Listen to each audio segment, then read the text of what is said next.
अगस्त का महीना शुरू होते ही देश के ज्यादातर हिस्सों में जोरदार बारिश का दौर शुरू हो गया है। पहाड़ों से मैदान तक हो रही बारिश के बाद नदियों का जलस्तर बढ़ गया है। उफान मारती लहरें लोगों को डरा रही हैं।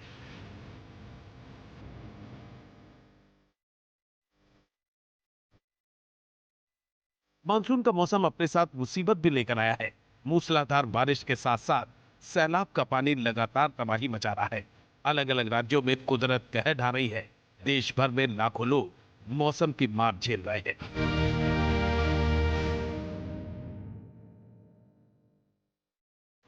सैलाब का सबसे ज्यादा असर केरल के वायनाड में दिखाई दिया। मंगलवार को आधी रात में जोरदार बारिश, फिर लैंडस्लाइड और सैलाब के कारण यहां भारी तबाही हुई। सैलाब ने यहां इतने जख्म दिए हैं जिन्हें भरने में लंबा वक्त लगेगा।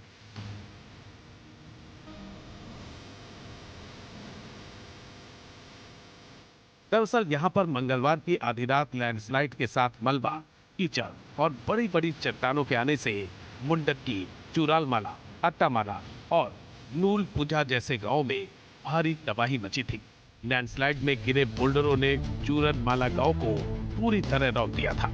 करीब 22,000 की आबादी वाले इन गांवों पर ऐसा कहर टूटा कि सैलाब अपने साथ सब कुछ बहा ले गया। सैलाब की चपेट में आने से लोगों की जिंदगी भर की कमाई बह गई। सैलाब के साथ आए मलबे में दबने से 350 से ज्यादा जिंदगियां काल के गाल में समा गई, जबकि कई लोग अब भी लापता हैं। इलाके में बड़े पैमाने पर रेस्क्यू ऑपरेशन चलाया जा रहा है, जिसमें एसडीआरएफ, एनडीआरएफ, स्थानीय प्रशासन, स्वयंसेवी संगठन के साथ साथ सेना के जवान भी शामिल हैं। वायनाड के लैंडस्लाइड प्रभावित इलाकों में 5 दिन से बचाव और राहत अभियान जारी है। प्रभावित लोगों को भोजन सामग्री पहुंचाने के साथ ही नौसेना की कई टीमों को जीवित बचे लोगों की खोज, मलबे को साफ करने और शवों को बरामद करने के लिए तैनात किया गया है।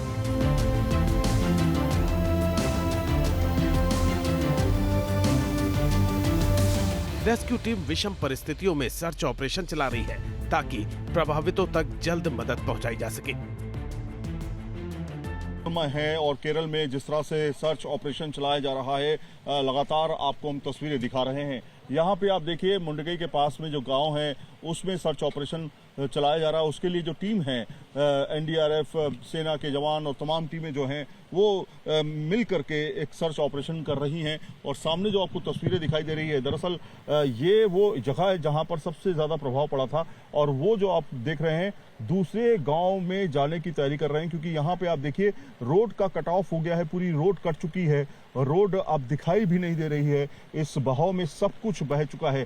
सामने जो आप तस्वीर देख रहे हैं, कुछ लोग आपको दिखाई दे रहे होंगे, उन्होंने बकायदा ऊपर चढ़ने के लिए एक रोपवे तैयार किया है। उस रोपवे के जरिए वो ऊपर चढ़ करके उस गांव में जाकर के सर्च ऑपरेशन करेंगे कि वहां पर कोई मौजूद तो नहीं है जिसका रेस्क्यू किया जाना है। रस्सी फेंकी जा रही है, रस्सी फेंक करके ऊपर चढ़ने की एक जवान तैयारी कर रहा है। और ये देखिए किस तरह से जवान रस्सी के जरिए ऊपर चढ़ेगा। अब ये देखिए किस तरह से ये इस मुश्किल टेरेन में, उस मुश्किल जगह पर कितनी दिक्कतों का सामना करना पड़ रहा है। रेस्क्यू ऑपरेशन में क्या क्या परेशानियां सामने आ रही हैं। एक तो मौसम जो है वो लगातार परेशान कर रहा है, मौसम में लगातार बारिश लगातार यहाँ पे होती रहती है, तो उस वजह से भी दिक्कत हो रही है। और दूसरा ये कि ये चिकनी मिट्टी है इस जगह पर और फिसलन काफ़ी ज़्यादा है। देखिए किस तरह से जवान जो है ऊपर चढ़ करके आगे जाएगा, उस पूरे गांव के को तलाशी अभियान चलाएगा।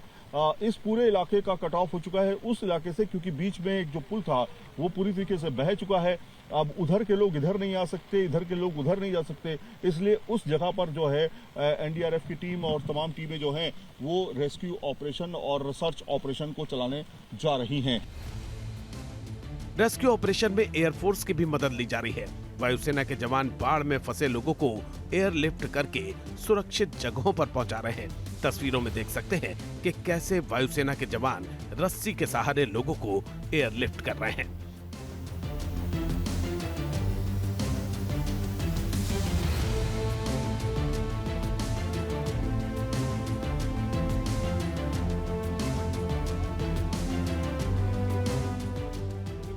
इस बीच लैंडस्लाइड के चौथे दिन एक अच्छी खबर सामने आई। वन अधिकारियों ने 8 घंटे के ऑपरेशन में एक दूर दराज आदिवासी इलाके से 4 बच्चों समेत 6 लोगों का रेस्क्यू किया। रेस्क्यू किए गए बच्चों की उम्र 1 से 4 साल के बीच है। ये आदिवासी परिवार पहाड़ी की चोटी पर एक गुफा में फंसा हुआ था। ഭാര്യ ശാന്തയും ഒരു മകനും കാട്ടിലൂടെ നടക്കുമ്പോഴാണ് വനംവകുപ്പ് ഉദ്യോഗസ്ഥർ ആദ്യം കണ്ടത്. ഇവരിൽ നിന്നാണ് ഭർത്താവ് കൃഷ്ണനും മറ്റ് 3 മക്കളും കോളനിയിൽ ഒറ്റപ്പെട്ട വിവരം അറിയുന്നത്. കുട്ടികളെ तस्वीरों में रेस्क्यू टीम 3 बच्चों को सुरक्षित जगहों तक पहुंचाते हुए दिख रही है। दरअसल कलपेट्टा रेंज के फॉरेस्ट ऑफिसर ने एक महिला को अपने 4 साल के बच्चे के साथ अट्टामला के घने जंगल में देखा। ये महिला अपने परिवार के लिए खाने की तलाश कर रही थी। महिला से जानकारी मिली कि उसके 3 और बच्चे उनके पिता भूखे प्यासे पहाड़ी पर एक गुफा में फंसे हुए हैं। महिला से जानकारी मिलने के बाद रेस्क्यू टीम एक्टिव हुई।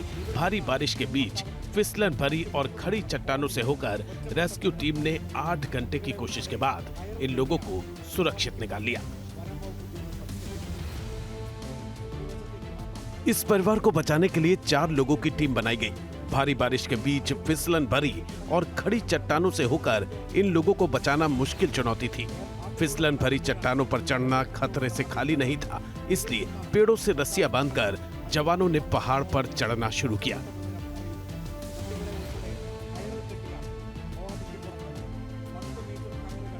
जब रेस्क्यू टीम पहाड़ पर पहुंची तो वहां गुफा के पास 3 बच्चे और एक शख्स बैठा हुआ दिखाई दिया। रेस्क्यू टीम के पास रस्सी के सिवाय कुछ नहीं था, इसलिए एक चादर के 3 टुकड़े करके जवानों ने बच्चों को अपने शरीर से बांध लिया और वापसी की यात्रा शुरू कर दी। रेस्क्यू टीम को बच्चों को लेकर कैंप तक आने में करीब 4.5 घंटे का वक्त लग गया। ഭാര്യ ശാന്തയും ഒരു മകനും കാട്ടിലൂടെ നടക്കുമ്പോഴാണ് വനംവകുപ്പ് ഉദ്യോഗസ്ഥർ ആദ്യം കണ്ടത്. ഇവരിൽ നിന്നാണ് ഭർത്താവ് കൃഷ്ണനും दरअसल लैंडस्लाइड के रास्ते में आए घर, पुल, सड़कें और गाड़ियां सब बह गई थी। इस कारण रेस्क्यू टीम को लैंडस्लाइड में फंसे लोगों को बचाने में दिक्कतें आ रही थी। ऐसे में भारतीय सेना की मद्रास इंजीनियरिंग ग्रुप की टीम ने बहुत कम समय में एक अस्थायी पुल तैयार कर लिया ताकि लोगों को निकाला जा सके और उन तक मदद पहुंचाई जा सके। सेना की करीब 150 लोगों की टीम ने महज 20 घंटे में 190 फुट लंबा बेली पुल तैयार कर दिया। चूरलमला और मुंडकाई के बीच का रास्ता भूस्खलन की वजह से बंद हुआ है, क्योंकि आप देख सकते हैं यहाँ पर किस तरह से जो पानी आया था भूस्खलन की वजह से उसने सड़क खत्म कर दी थी। और अब आप देख सकते हैं यहाँ पर सेना ने जो है पुल बनाया है, मेकशिफ्ट पुल, जहाँ से लोग पार कर रहे हैं इस नदी को। तो दोनों गांव के बीच का जो रास्ता था वो बंद पड़ा था और अब इस पुल की मदद से जो है लोग यहाँ पर क्रॉस कर रहे हैं। और दूसरी तरफ आपको मैं दिखाऊंगा, ये एक बड़ा पुल है, बेलीज ब्रिज कहते हैं, क्लास 24 इसे, और इसको MEG से आए इंजीनियर्स ने यहाँ पर बनाया है। देखिए कितना बड़ा पुल यहाँ पर बनाया है। तो इस पुल के बनने से अब राहत कार्य में काफ़ी मदद मिलेगी, क्योंकि मुंडकाई की तरफ जो है एम्बुलेंसेस नहीं जा पा रही थी, JCBs को मुश्किल हो रहा था। तो जो रेस्क्यू ऑपरेशन में गाड़ियों का जाना ज़रूरी था वो नहीं हो पा रहा था, अब इस पुल की वजह से वो संभव हो रहा है।